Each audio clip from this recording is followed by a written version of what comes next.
The Education of OverSoul 7 by Jane Roberts. Illustrations by Robert F. Butts. Originally published 1973.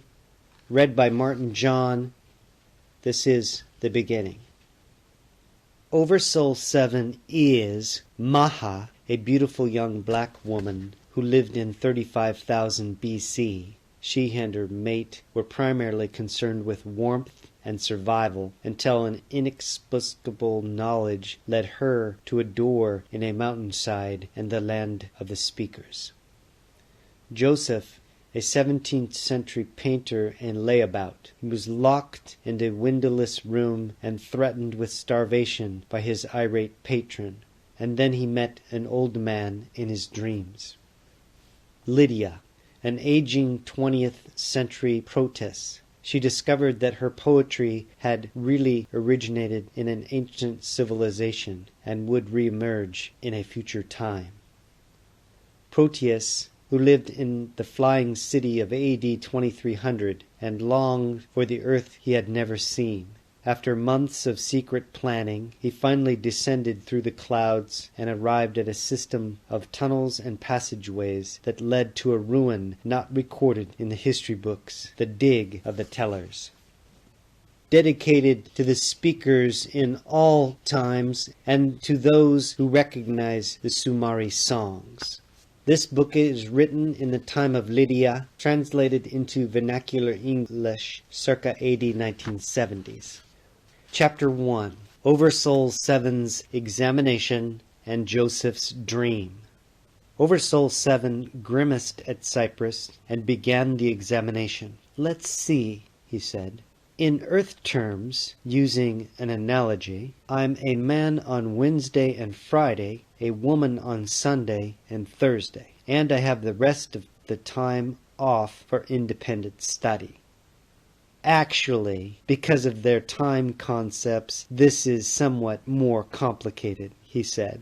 "Each life is lived in a different era of time to which various designations are given." Cyprus smiled, and Seven continued. "As Lydia, I'm in the 20th century, as Joseph in the 17th, as Maha in 35,000 BC, and as Proteus in the 23rd century AD. Then there's the further background in space, different locations called countries. Then there's the ages of the personalities. I'm partial to Joseph and Lydia, though I suppose I shouldn't be. Still, they show so much vitality and seem to enjoy themselves. Maha cries a lot, and Proteus is always looking back to the good old days." Cyprus had been silent. Now she said, "You're wandering and not organizing your thoughts very well. Pretend I know nothing about all this, and you're trying to explain it. You just told me that you had personalities in all those times, for example. So why should Proteus look back to the good old days?" "Oh, I see. Sorry," OverSoul 7 said. "Proteus doesn't know that. He doesn't take anything for granted. He doesn't even take me for granted, or himself, for that matter. That is, he doesn't realize that he is a soul, much less that both of us are one. Certainly, he doesn't know that other portions of us live in other times. I get lonely for him now and then, but there it is. In fact, sometimes I think we oversouls aren't appreciated at all. We work and strive." Seven was suddenly struck by a sense of desolation. He dematerialized his hallucinatory pencil. He brought it back as quickly as he could, but Cyprus shook her head at the lapse and said sharply, "Now, none of that. Dropping your hallucination loses you 5 points, you know. Suppose you were, say, Lydia on Earth, and she did something like that. Physical matter wouldn't be a dependable framework at all. One slip, that's all it takes. How would you like to be responsible for such a massive reaction? Then everyone would have to start all over with anew." Oh, Seven, you just can't make errors like that. Pencils disappearing in midair. OverSoul 7 nodded. Then suddenly, almost despite himself, he started to laugh. Actually, Joseph is almost on the edge of knowing.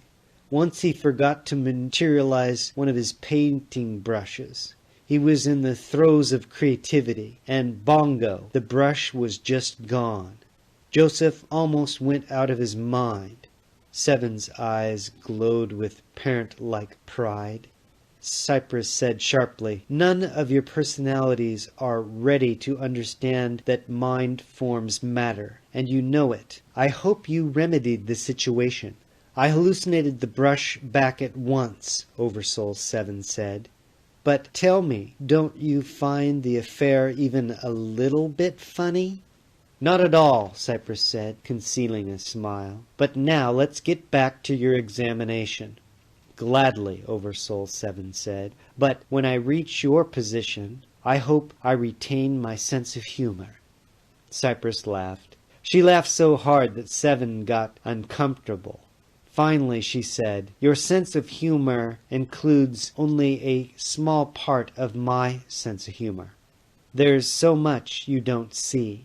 This examination of yours, for example, oh bless me, and having to maintain Earth-type conditions for it. Now that's funny. By the way, look around this room. There's something else that quite escapes you. Your visual is awful." OverSoul 7 looked around cautiously. He'd been secretly quite pleased with the environment he'd chosen and created. The classroom was authentic 20th century, like the one Lydia knew as a child. There were rows of desks, blackboards, windows, everything right down to the stacks of paper, all individual new sheets, and an automatic pencil sharpener.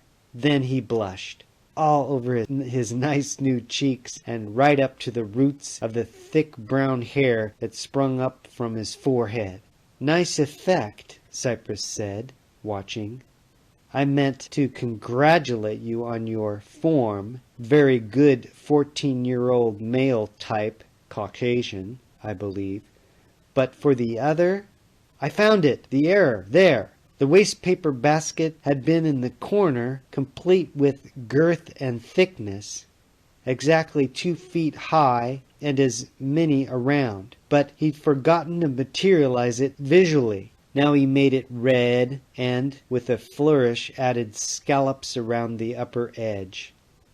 "But there's still another error," Cypress said, looking nowhere in particular.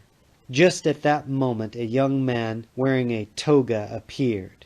He looked around with a rather wild air and then shouted at Seven, "Ah, there you are! I knew I'd find you again.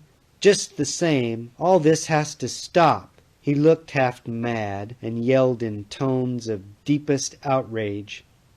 Cypress raised her eyebrows at OverSoul 7, who coughed several times and tried to look the other way. "Well," shouted the young man. "How did you get here?" Seven asked. Then he whispered urgently to Cypress, "That's Joseph. He must be in a dreaming state and sleeping on Earth." "How did I get here? You tell me," Joseph cried angrily. "Next time I'm going to memorize the route. I see you in my dreams too often for comfort. Dreams aren't supposed to work that way." He broke off, frowning. "I am dreaming, aren't I? I must be. What a crazy place. What on earth is that?" He was staring at the automatic pencil sharpener. "Don't touch it. It's not on Earth. That's the point," Seven cried. But Joseph was fascinated. "It's authentic 20th century," Seven said, giving in. "Works by electricity."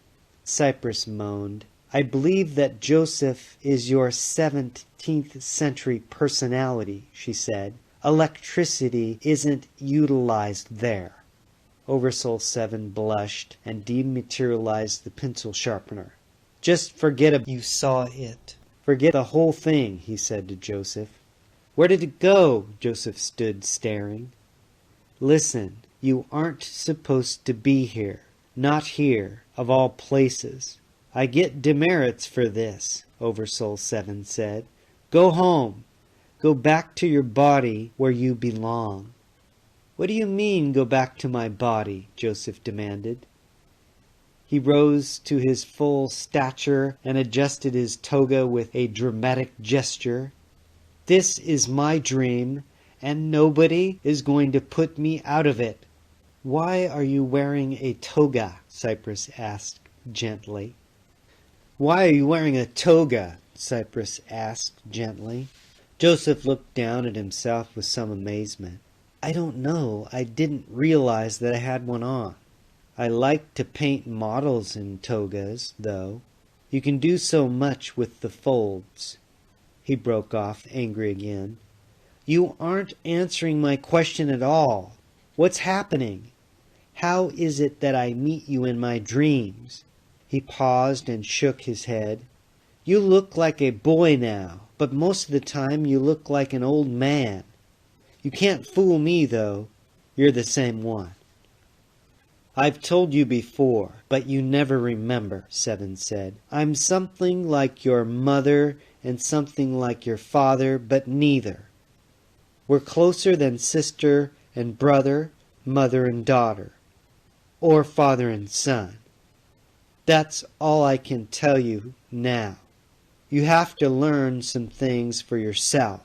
You are learning fast, but you wandered in where you shouldn't be.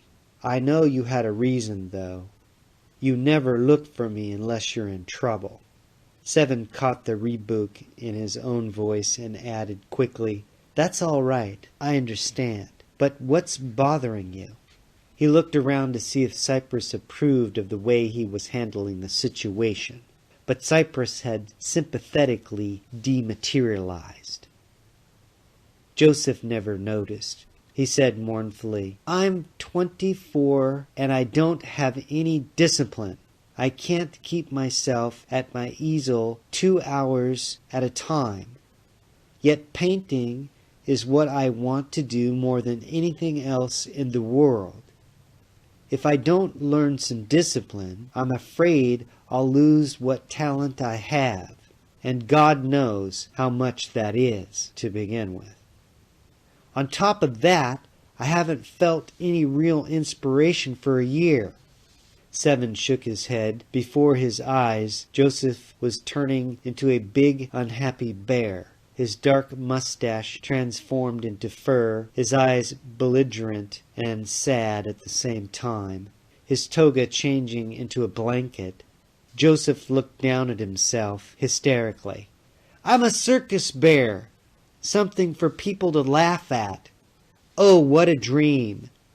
It's got to be a dream. Then the bear growled threateningly. Come on now, Seven said, and patted his head. Turn back into yourself. In the dream state, you take different forms as your feelings and thoughts change. You felt like a bear, so you look like one. Really? Joseph was himself again. Immediately he forgot what happened. If I don't do something, I'm going to ruin my life, he said. Oh, you can't do that, OverSoul 7 said. You aren't aware of your real problem yet. It's one of my jobs to help you, so I'll get back to you shortly. In the meantime, I'll do some little thing to tide you over. As he spoke, OverSoul 7 created in his mind an excellent art studio made to Joseph's personal requirements. On the easel was a painting of the precise farmhouse in which Joseph was staying on earth. The painting was signed in the corner, Joseph Lansdatter, 1615. Now I've made this dream for you, Seven said. Look at the painting well. You'll begin work on it tomorrow. You'll be so filled with inspiration that you'll paint all day. He transmitted the dream to Joseph telepathically, then said, When you get all you want out of the dream, Then wake up in your bedroom." Joseph nodded and dutifully disappeared. "What did you think of him?" Seven asked. Cypress laughed richly, then returned visually. "Well, I see the similarity between the two of you," she said. "Stop joking. He has a serious problem." "That's something else about you, Seven," Cypress said. "Your sense of humor doesn't extend to yourself or your personalities. By the time you reach OverSoul 8 stage, you'll know better. You did handle the situation well, however." "I worry about Joseph," Seven said. "He's so impetuous." "As you are," Cypress said. "Remember, your various personalities, while independent, also reflect qualities of your own. You can't create without giving of yourself." "Now technically you do get 3 demerits," she said. "You should have been aware of Joseph's approach and waylaid him. But rules are also flexible, and his achievement is noteworthy regardless of the circumstances. So I'll note that in your files. The schoolroom environment was also well done, though I'm waiting for you to discover your one other error. Your appearance as a 14-year-old male was symbolically valid. You've demonstrated that you have an excellent understanding of Earth's conventions. Let's dispense with them now, though, and get down to the more serious aspects of your examination." As Cypress spoke, the room disappeared and the trees outside the windows. Last to go was the waste paper basket with the scalloped edges. A lovely touch, Seven thought, feeling a bit of dismay as it vanished. Now OverSoul 7 and Cypress were 2 brilliant points of consciousness without form. OverSoul 7 felt himself expand mentally, physically. He breathed a symbolic sigh of relief. He and Cypress communicated telepathically through the use of mental images that changed with each alteration of meaning, and were instantly perceived and understood. In Earth terms, it boiled down to this conversation. "Creating yourself physically certainly is demanding," Seven said. "But even now, when I'm not Earth-oriented, I can appreciate Joseph and all the rest, and feel the splendid growth of their vitality. I know how you want to handle this part of the examination," Cypress said. "But remember, you can't contact any of your people. If they contact you, that's all right. But you can't correct any of their errors. I want to see how they're progressing. So this part of the exam involves you only as a bystander. Knowing how impetuous you are, let me emphasize the point. Later, of course, how well you communicate with your personalities will be an important factor." All at once, OverSoul 7 felt apprehensive. He heard the voice before Cypress did, because it was directed to him. "Tweety! Tweety!" "That's a human voice," Cypress said. "How can that be? No humans should be able to reach us here." "Maybe it's a mistake," Seven said weakly, but already it was too late. "Is it time yet?" asked the voice. "Go back to where you came from," Seven said desperately. "No, it's not time yet, and, for all I know, it may never be." "But I'm all ready," said the voice. "No, you aren't. That's just the trouble," Seven said. "If you were, you'd have better sense. This is my superior, by the way." "Oh, Tweety!" cried the voice, desolate. "Tweety?" Cypress asked. We're old friends. It's Daga. Whenever Daga is a female, she calls me Tweety. Right now, she's a female and helping me with my independent study. At least we think she's female. When I call her Tweety." In confusion, 7 took on the 14-year-old form again. Earth language doesn't have any words for what we really are. No pronouns for beings that are male and female at once, so it makes explanations difficult. We aren't ready to go into your independent study yet, Cypress said.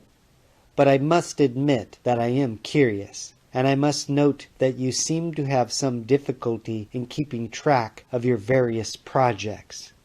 See, OverSoul 7 said. Daga, please go away.